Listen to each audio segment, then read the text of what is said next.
తిలక్ గారు చెప్పండి. సో ఓవరాల్గా నిన్న జరిగింది నిరసన లేక దాడా ఒకటి. చంద్రబాబు గారు, పవన్ కళ్యాణ్ గారు, లోకేష్ గారు వీళ్ళ ముగ్గురు ఎందుకు అంత మన అంత రోతరాతలు రాసినటువంటి రోతరాతలు అనాలి కదా, తల్లి భార్యకి చెల్లికి ఉన్న తేడా తెలియకుండా రాసి పైగా సమర్థించుకుంటున్న తీరు, వాళ్ళకి ఆ నీచమైన కీచక భాష రాసిన రాధాకృష్ణ గారికి వీళ్ళ ముగ్గురు బాధ్యతలో ఉన్న ముగ్గురు సమర్థించిన వైనం మీకేమనిపిస్తూ ఉంది? ఇదే నా మహిళలకి ఏపీలో దక్కిన గౌరవం. నమస్కారం కేఎస్ఆర్. లక్ష్మీపతి గారు నమస్కారం. రాధాకృష్ణ గారి ధోరణి ఇది మొదలు కాదండి. మహిళల పట్ల ఆయన వ్యవహరించే తీరు కానీ ఆయన రాతలు కానీ అది మొదటి నుంచి ఆయనకి అందుకనే ఒక నిక్నేమ్ కూడా ఉంది, బూతు కిట్టు అని. ఆయన ఎన్టీ రామారావు మీద చంద్రబాబు నాయుడు గారు తిరుగుబాటు చేసినప్పుడు మొట్టమొదటిసారి తెలుగుదేశం పార్టీ చరిత్రలో మహిళలను లక్ష్మీపార్వతి గారిని అడ్డం పెట్టుకుని సాగించిన దుష్ప్రచారం అది మహిళల మీద దాడి కాదా? ఆనాడు ఎందుకు చేశారు మరి? తర్వాత ఆంధ్రజ్యోతి మూతపడిన తర్వాత దాన్ని తిరిగి రీఓపెన్ చేసి చంద్రబాబు నాయుడు గారి సహకారంతో రీఓపెన్ చేసిన తర్వాత రాధాకృష్ణ టేక్ ఓవర్ చేసిన తర్వాత మొదటి 1-2 నెలల్లో ఆయన రాసిన బ్యానర్ స్టోరీ అభిషేక్ బచ్చన్, ఐశ్వర్య రాయ్ శోభనం లైవ్ రాసి చివరిలో సరదాగా అని రాశాడు. ఇది మహిళల పట్ల ఉన్న గౌరవం. ఈ ఒక ఉదాహరణ కాదండి, ఎన్నెన్ని చెప్పుకోవచ్చు. ఇట్లా ఇన్ని రకాలుగా రాస్తూ మహిళల పట్ల ఆయన కార్యాలయంలోనే బీజేపీ నాయకుడిని చెప్పుతో కొట్టిన సంఘటన కూడా జరిగింది. సరే, ఇవాళ మాధవ్ గారు బీజేపీ రాష్ట్ర అధ్యక్షుడు గారు ఆయన ఇవాళ ఆంధ్రజ్యోతి ఆఫీస్ మీద దాడి అని చెప్తారు. ఆయన ఆ రోజున ఆయన కంప్లైంట్ ఇవ్వడానికి కూడా ధైర్యం చాల బీజేపీ వాళ్ళకి. ఇవాళ దాడి రాధాకృష్ణకి అండగా నిలబడటానికి మాత్రం చొరవ తీసుకున్నారు. ప్రొటెస్ట్ తెలియజేయడం తప్ప నిరసన తెలియజేయడం అనేది ఈ రాజ్యాంగం ప్రసాదించినటువంటి హక్కు. దాన్ని కూడా చేయటానికి వీల్లేదని అసలు ఒక ఆంధ్రజ్యోతి ఆఫీస్ ముందు దాడికి నిరసన ప్రదర్శన జరిగితే పోలీసులకు ఏం సంబంధం అండి? అది ఏమైనా ప్రభుత్వ కార్యాలయమా? పోలీసులు ఎందుకు వచ్చారు అంత పెద్ద ఎత్తున? ఎమ్మెల్యేలను పట్టుకుని పీక పట్టుకుంటారా? పోలీసులకు ఏం సంబంధం అండి? ఏమైనా దాడి చేశారా? అద్దాలు పగిలినాయా? గతంలో మీకు గుర్తుంటే మాదిగ రిజర్వేషన్ పోరాట సమితి వారి మీద ఇట్లాగే రాస్తే వాళ్ళు అద్దాలు పగలగొట్టారు, ఫర్నిచర్ ధ్వంసం చేశారు. అప్పుడు రాలేదు పోలీసులు. అందువల్ల ఇవాళ అధికారంలో ఉన్నవారు మీ చేతిలో ఉన్నారు కాబట్టి ఇష్టారాజ్యంగా వ్యవహరిస్తున్నారు. అభ్యంతరకర భాష ఉంటే కోర్టులో కేసేసుకోండి అని చెబుతున్నారు, లేకపోతే నిరసన తెలియజేయండి అంటున్నారు. నిరసన తెలియజేసింది సాక్షి పత్రికలో వార్తలు వస్తే మీరు పోలీసులు పంపిస్తారు సాక్షి ఆఫీస్. సాక్షి ఎడిటర్ మీద 17 కేసులు పెడతారు. రాధాకృష్ణ మీద ఎందుకు కేసు పెట్టరు? రాధాకృష్ణ ఆఫీస్ ముందు నిరసన ప్రదర్శన చేస్తే తిరుపతిలో రోజా గారి మీద కేసు పెడతారు. ఇదేనా మీ పద్ధతి? ఇదేనా మీకు రాజ్యాంగం నేర్పింది? ఆంధ్రజ్యోతి ఆఫీస్కి సాక్షి ఆఫీస్కి ఒకటే దూరం అని చెప్పేసి లోకేష్ గారు చెప్తారు. ఇది రాజకీయాల్లో ఎదగాలనుకుంటున్న నాయకుడు వాడాల్సిన భాష కాదు. ముఖ్యమంత్రి కావాలనుకుంటున్న మనిషి వాడాల్సిన భాష కాదు ఇది. ఇప్పటికీ అదే చైల్డిష్ బిహేవియర్, అదే చైల్డిష్ మాటలైతే భవిష్యత్తులో రాజకీయ భవిష్యత్తు శూన్యమవుతుందని మాత్రం ఆయన తెలుసుకోవడం అవసరం అవుతుంది. తర్వాత ఎదుటివారి మీద రాయటం అనేది, నేను ఒక మాట చెప్తానండి.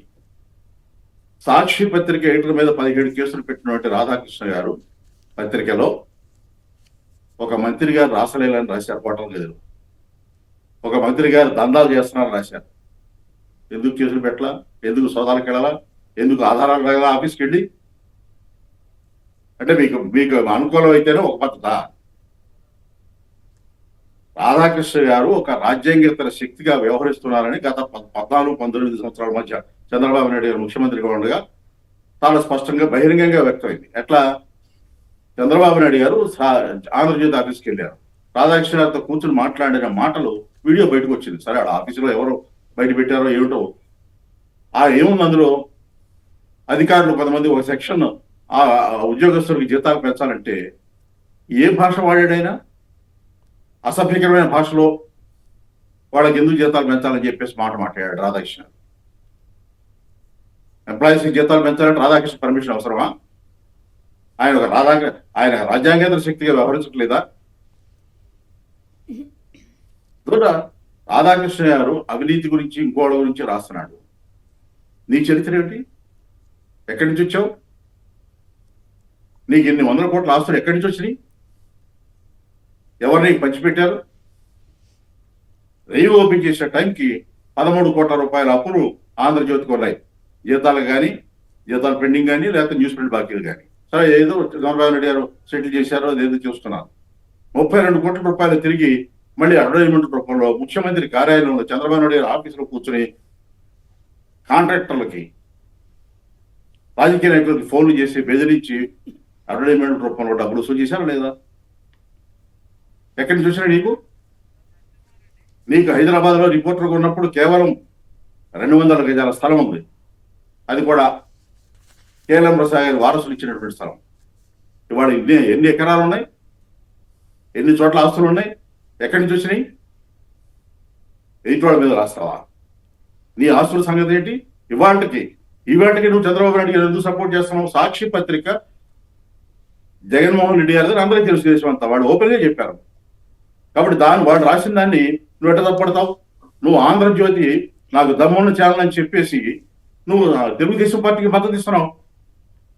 తెలుగుదేశం పార్టీకి నీకు సంబంధం ఏమిటి? ఏ రకంగా సంబంధం? బయట చెబుతున్న ప్రచారం నిజమేనా? ఇప్పటికి కూడా ప్రతి నెల జీతాలు చంద్రబాబు నాయుడు గారి ఆఫీస్ నుంచో చంద్రబాబు నాయుడు ఎవరికో ఫోన్ చేసి చెప్తే పంపిస్తున్నారని, అది నిజమా? అందుకే సపోర్ట్ చేస్తున్నావా? రైట్. ఏ రకంగా చూసినా నువ్వు ఎదిగిన చరిత్ర రోత చరిత్ర, నువ్వు ఎదిగిన చరిత్ర జర్నలిస్ట్ చరిత్ర కాదు. చంద్రబాబు నాయుడు గారు ముఖ్యమంత్రిగా ఉంటే ఆయన ఇంటి దగ్గర బయట కూర్చుని పనుల కోసం వచ్చిన వాడిని పట్టుకుని నీకేం పని మీద వచ్చావు, నీ పని నేను చేసి పెడతా, నాకెంత, బాబు గారికి ఎంత, ఇది కదా నువ్వు సంపాదించింది?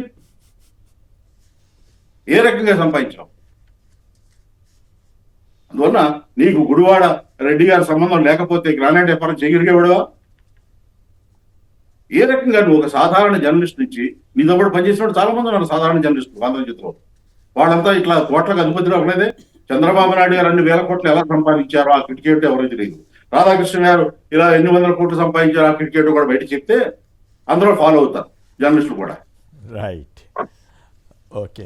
పూర్ణచంద్ర గారు గుంటూరు నుంచి. పూర్ణచంద్ర గారు నమస్కారం, మాట్లాడండి. భార్యతో ఉండే బంధం, చెల్లితో ఉండే బంధం తెలియకుండా రాయటమే కాకుండా ఇప్పుడు దాన్ని సమర్థించుకుంటున్నారు రాధాకృష్ణ గారు. ఆయనకి మద్దతు ఇస్తున్నారు గౌరవ ముఖ్యమంత్రి చంద్రబాబు గారు, గౌరవ మంత్రి లోకేష్ గారు, గౌరవ ఉప ముఖ్యమంత్రి పవన్ కళ్యాణ్ గారు. మీ అభిప్రాయం ఏంటి? వారు రైటా కాదా, తప్ప? ఇరువులు లేని బతుకులు, ఇరువులు లేని జన్మలండి. అట్లాంటి వాటిని గురించి మనం పట్టించుకోవడం కూడా వేస్ట్ సార్. ఇరువులు అనేవి లేవు సార్. మీరు ఏదైనా అభ్యంతరకర భాష వాడమంటున్నారు? సరే, అభ్యంతరం కాదండి. ఇప్పుడు జగన్ గారు నాడు నేడు అనే ప్రోగ్రామ్ తోటి ఎంతో అభివృద్ధి పదంలో రాష్ట్రాన్ని తీసుకెళ్తే, పవన్ కళ్యాణ్ అప్పుడు ఇప్పుడు వేరే వేరే కోణంలో మాట్లాడి అప్పుడు ఎట్ట మాట్లాడుతున్నాడు అండి, ఇప్పుడు ఎట్ట మాట్లాడుతున్నాడు? నీచమైన గత రాజకీయాలు తయారైనాయండి. Right, okay. మీ ఆవేదన అర్థమైంది పూర్ణచంద్ర గారు. రాజకీయాలు మరీ నీచంగా మారకుండా ఉంటే మంచిది. కానీ దురదృష్టవశాత్తు మహిళల పట్ల గౌరవం అని చెప్పుకున్నట్టు చంద్రబాబు గారు కూడా రాధాకృష్ణ గారు చేసిన వ్యాఖ్యల్ని సమర్థించడం, పైగా ప్రశ్నించడం అంటది. అదేం ప్రశ్నించడం? దిక్కుమాలిన ప్రశ్న. రైట్. నరసింహారెడ్డి గారు, ఏలూరు అనుకుంటా. నరసింహారెడ్డి గారు నమస్కారం, మాట్లాడండి. నమస్తే సార్. వేలూరు. ఓకే, వేలూరు. పోలీసులు మనం ఏం అనపడలేదు సార్. అవును. తమిళనాడులో యూట్యూబ్ ఛానల్ చూడమని చెప్పండి. మొన్న ఏం జరిగింది 9 మంది పోలీసులకి అట్లా అంటారా? సరే, అదే అర్థం అవుతుంది వాళ్ళకి.